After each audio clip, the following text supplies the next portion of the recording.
Hey guys, welcome back to the channel, and if you're new, my name is LJ and you're watching NoClutch Garage. And you guys are gonna have to excuse me for the noise. We have a Camaro on the dyno right now. Time Attack slash track Camaro. It's actually really nice. Different build than what's usually around here. Really nice, super custom, all NA, and then yeah, it's really nice. But anyway, that's not what this video is about. So in this video, we're gonna cover something that's actually really important for the B58 if you're trying to push big power. A lot of people actually look over this one mod, and I can understand it. It's rather expensive, and most of the time it's not really needed because most people are not pushing big power like that. What I'm talking about today is the intake manifold. Alright y'all, so once you have removed everything, and I mean all the cowling in the back of the motor, we're going to want to remove the charge pipe. But before we remove the charge pipe, we want to remove all the peripherals if you have any on the charge pipe. So if you don't, all you're going to have to worry about is going to be these two sensors right here. So I would also recommend removing the Valvetronic actuator connection right here. I run my vacuum line through here for my big lift kit, so we're going to disconnect that as well, move it out of the way. And now all we have to worry about is unclamping it. So I'm going to go ahead and unclamp it. And I'm removing it completely because I'm actually changing the clamp. Of course, these bolts come out with a T30 because these are the OEM bolts for me. You may have a different setup, but we're going to remove the bolts of the throttle body. Alright, now, since this is going to be a complete change of manifold, we're going to go ahead and remove the throttle body. To remove the throttle body, we're going to use a 10mm socket. Now, I will say at this point, you've removed the front. Now we need to remove everything on top of the manifold and disconnect some coolant line. And we're gonna have to disconnect the ECU. I would recommend that before doing this, that you disconnect the battery. If you disconnect these things, like, and the battery is not disconnected, it won't be that big of a deal. I still don't recommend it, but you know, I do it too often. In that case, you're gonna have some codes that pop up, so just make sure you're able to clear the codes afterwards. But at this point, I'm gonna go ahead and disconnect the ECU. And before I do that, I'm gonna go ahead and disconnect the battery so that I don't fry the ECU by accident.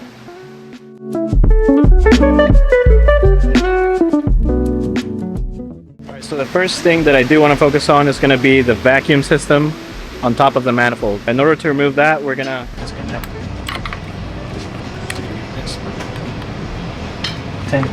disconnect to get out of the way, and then the T-mount.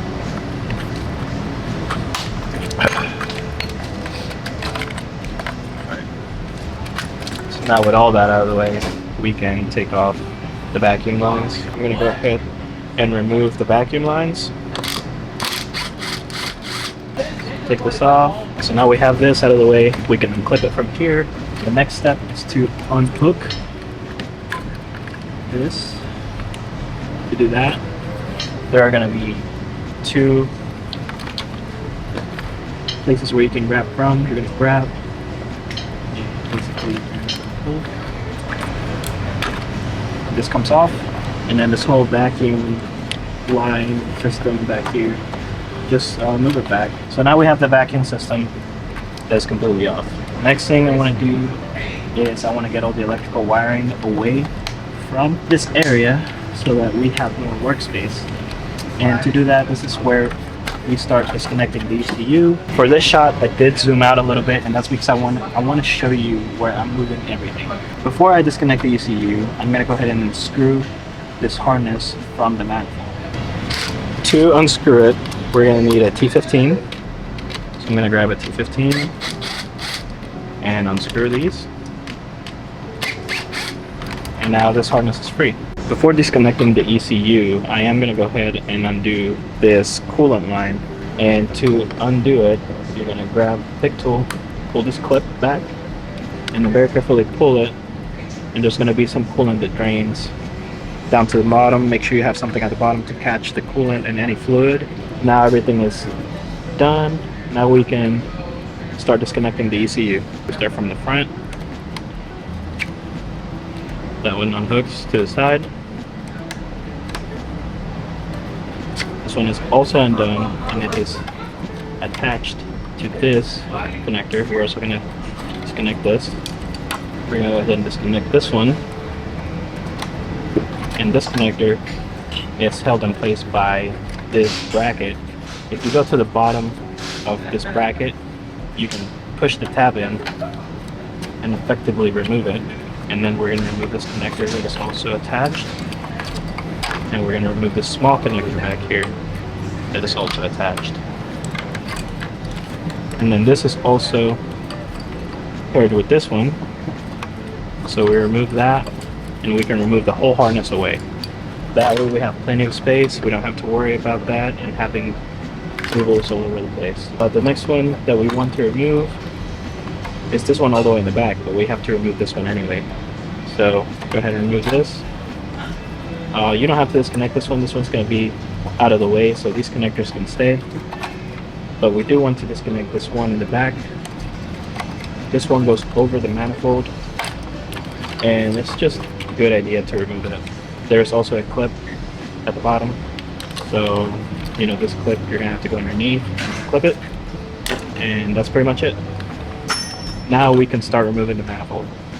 Alright, so the next and last step for this, actually just the removal, is going to be taking these bolts off, which are 10mm bolts, and there's going to be 7 of them. And then the very last step is going to be going underneath and taking the coolant lines off.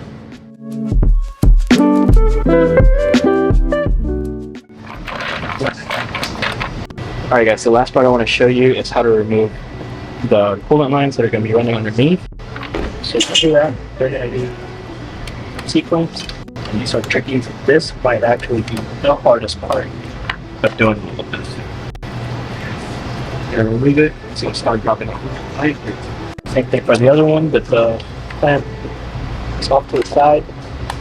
So we grab it and pull it, and then push it. Now, pull this all the way out. Alright guys, and the next thing we have to do is actually just some prep work. We're going to go ahead and take the sensor out, and for this bolt, this is the OEM bolt. To pull the sensor off, you're going to need a T25. So then to pull this completely off, we're going to have to pull these two tabs back at the same time. You can pull this one back first and then kind of pull it like that, and then either with a screwdriver or with your fingers, if you're brave, push this tab back. It'll come out, I guarantee it. Alright. Clean it off if you have to. Just put it off to the side. So now we don't need this anymore. Now we can bring the big boy in here. So now we can start putting the peripherals on this manifold. We have these 3 guys right here. You can use them for like boost reference or anything like that. And actually, let me give you some specs about this particular manifold before I install it, because it's a very interesting concept and it's pretty affordable compared to other options out there, and it gives you a lot of benefits that a lot of the other manifolds do at a lesser price. So let's talk about it a little bit. Alright guys, so let's go ahead and talk a little bit about this manifold. I want to give you guys some important information about it and some specs. So to begin with, this manifold is aluminum. It's billet aluminum, so it'll have, you know, your port injection bungs. You can get it for Gen 1 or for Gen 2. It has a 40% larger intercooler core versus the stock core. It does include the fuel rail. It does not include the fuel line that connects to the low pressure fuel line, though. I did find that a little odd, and honestly kind of disappointed in that. It also has secondary ports for nitrous or for meth. I mean, that's great. We already talked about the 3 auxiliary ports for vacuum or any other sensors that you might have that you might want to plug into the intake manifold. It is OEM oil filter accessible. You can definitely still use the oil filter without having to remove the manifold. Like, there were some issues with that with the EOS manifold, so you don't have to do that with this. And it's made in the US. First thing I'm going to do is I'm going to transfer over the sensor. For those, we're going to use the A screws. There's 9 screws in here, so 1, 2, 3, 4, 5, 6, 7, 8, and then 9. You're only going to need 1, 2, 3, 4, 5, 6, 7. These are A screws.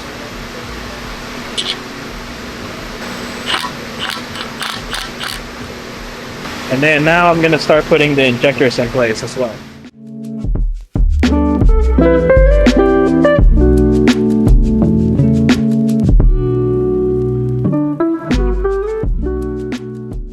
This manifold has two lines that come out of the back, obviously, that are gonna go connected to that. But they are different lengths, and you do have to set them yourself.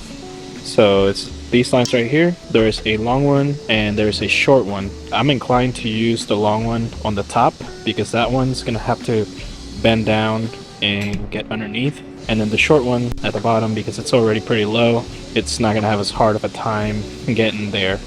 So let me go ahead and try that. And I'm gonna try it before setting them. And what I mean by setting them is clamping them down to these right here. So let me go ahead and try it.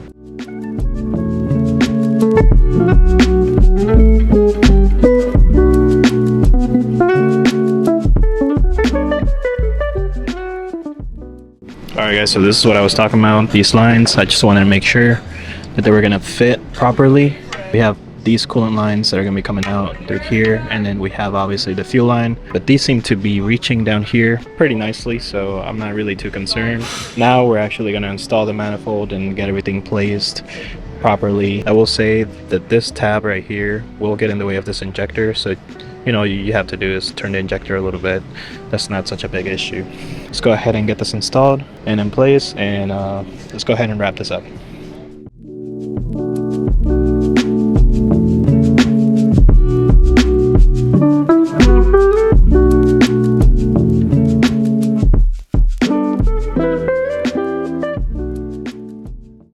So now I'm going to show you how I'm going to do this. Basically the long line, which I attached to the top of the manifold, is going to go to this line right here, which is also running to the front over here.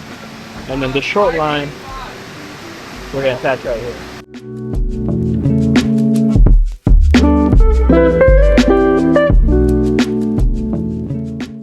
So I'm going to have to take the billet cap off. It's a little too tall. They did already work on the redesign on the cap specifically for this reason. So I'm going to go ahead and take that cap off and put the OEM cap on until I get the other cap.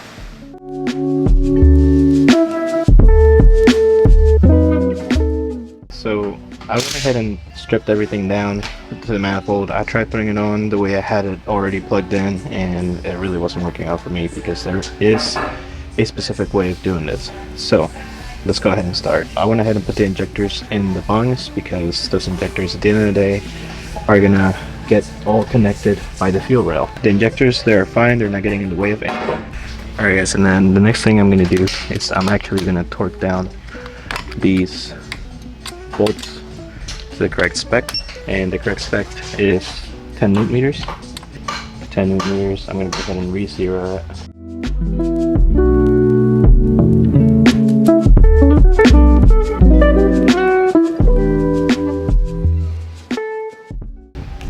Alright guys, now that the manifold is torqued in correctly, I went ahead and put the throttle body on here. So just uses the three biggest bolts in the actual kit. Next thing I'm going to do is I'm going to grab my fuel rail and I'm going to go ahead and install it by putting it on the injectors. And before I tighten it down, I have some wiggle room here. So what I'm going to do is I'm going to go ahead and send the map sensor cable over here and go ahead and put it in. And the reason for that is once I actually tighten this down, it's going to tighten down the map sensor. There's also the cable for the tank breather. So we're going to take this wire through. We're going to go ahead and take 3 short bolts and we're going to go ahead and thread them in.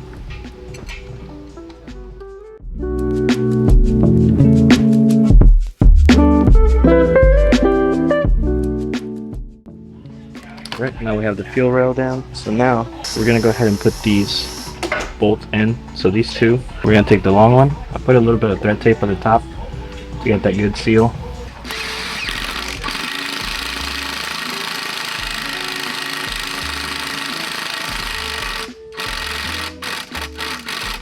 So to ensure there's no boost leak, I'm going to go ahead and put this one in as well.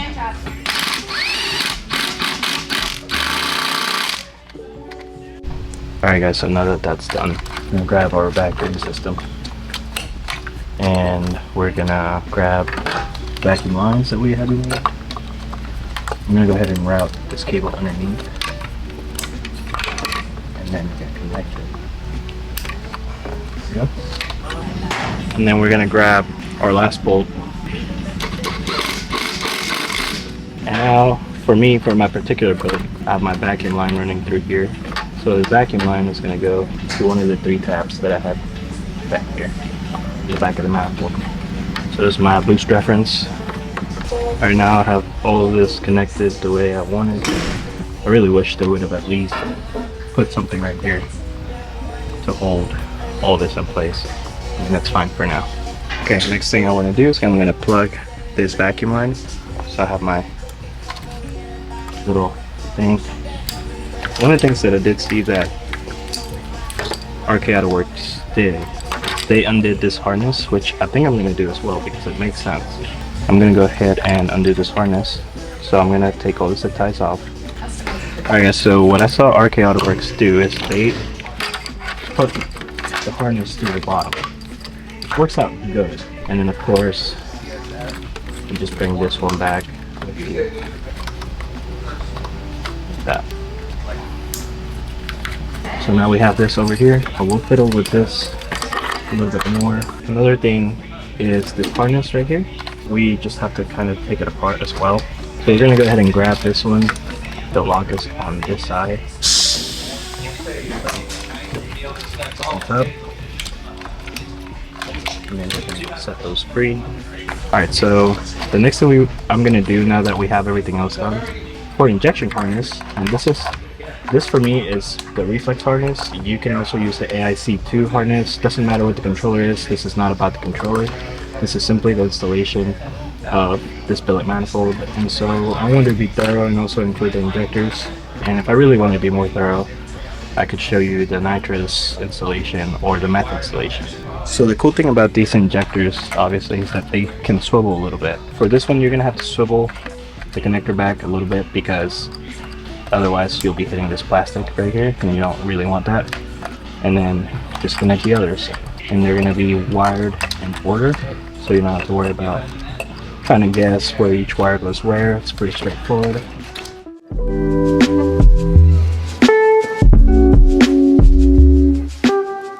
The next thing I'm gonna do is make sure this harness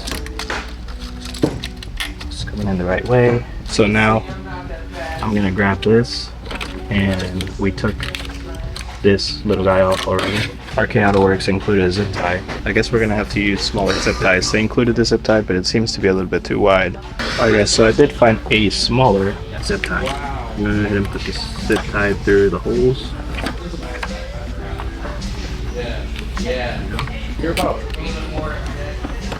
Now, alright guys, so now what we're gonna do is we're gonna put the charge pipe on. For me, I have all the sensors already installed, my vacuum line tap and my hop switch at the bottom.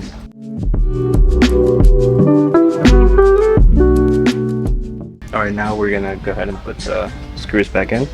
For me, these screws are gonna be slightly different. I went ahead and replaced them with some better screws.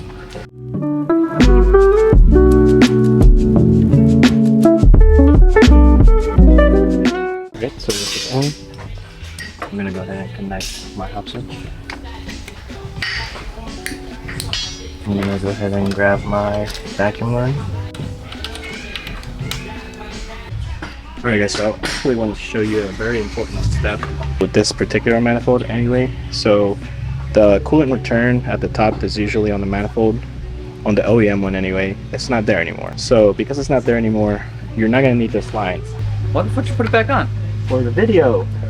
Because I need to put on the video. And you take it off. I'm gonna leave that too. Why'd you put it back on?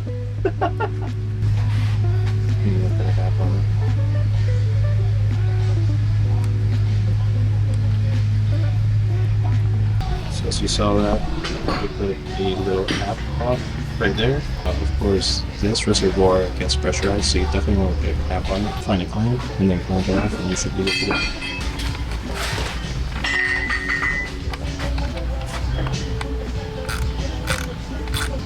Yes. Alright guys, so now we're at the final step of this whole journey. We're gonna go ahead and ECU.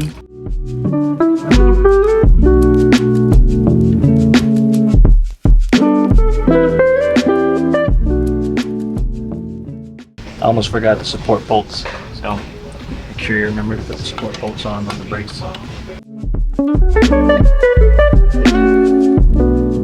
Alright, before I close it up completely, I want to go ahead and make sure the coolant is not going to be leaking. So we're going to go ahead and refill this with coolant. Alright guys, at this point, I'm going to go ahead and reconnect the battery. So I'm reconnecting the battery in order to do the purge procedure to get all the air pockets out of the intercooler. So in order to do that, we have to connect the battery. So let's go ahead and do that. Alright, let's do this procedure. It's actually quite simple. So we're gonna go ahead and make sure you have your key. I like to put mine in here. Put in diagnostic mode. Go ahead and cut the radio off. Let's go ahead to our lowest fan setting, and it's on auto. And then you put it on the highest temperature and press the pedal for about 30 seconds. When the process starts, you're gonna start hearing the electronic water pumps go off, and it's really easy to tell because the engine bay starts making noises. Alright, so now we're here at the engine bay, and as you can see, if you look in there, when I first had put coolant in there, it was full, and now it's all the way at the bottom again. So I'm gonna add a little bit more coolant, let it do its thing, and this process lasts anywhere from 7 to 12 minutes. I can't remember exactly. You're just gonna have to be watching it for some time. As the level goes down, just refill it to the max level. You don't have to overfill.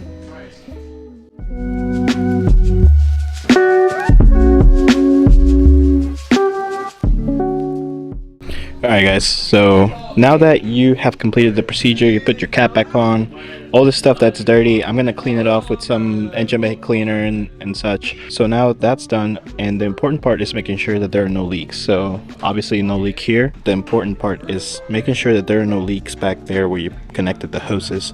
I did find that I had one very small leak, and I went ahead and fixed it.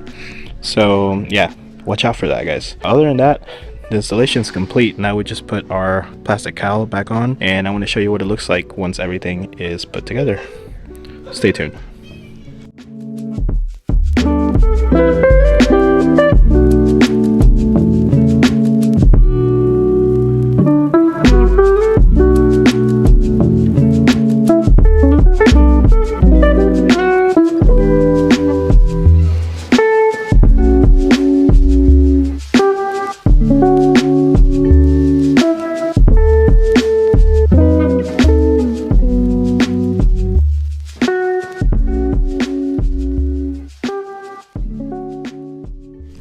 Alright guys, I want to show you your product.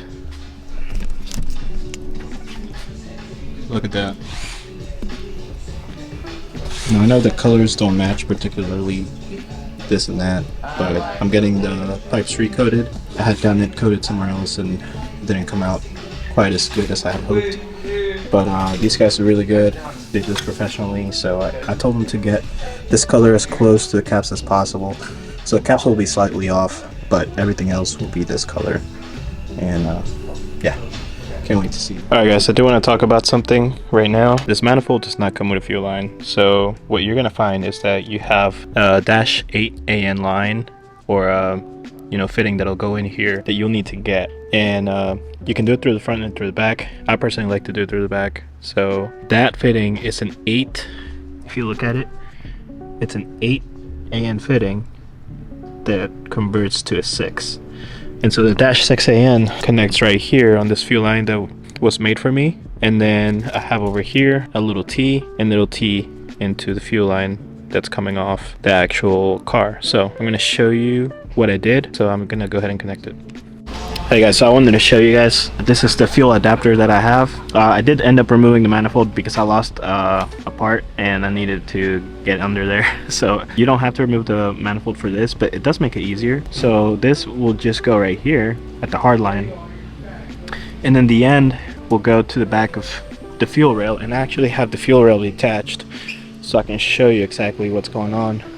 And what's going on is we got an AN fitting to -6. So now we fitted it on here and it's on there. And then all we have to do is connect the two when we put the manifold on, and that's it. Alright guys, so I've put everything together, and as you can see, we have the fuel T right there. So it's actually teeing off. The Dorch line comes in, it tees off the hard line, and it goes over to the back of the fuel rail. Alright guys, so that was it for the installation of the RK Autowerks intake manifold, and honestly it looks really nice. I like to see the port injection. It's kind of weird because I've never read port injection, and yeah, but it looks cool. And then at some point we'll either do meth or nitrous on the secondary bungs, so stay tuned for that. But for now, that's it. Thank you for watching, and I'll talk to you later. Peace.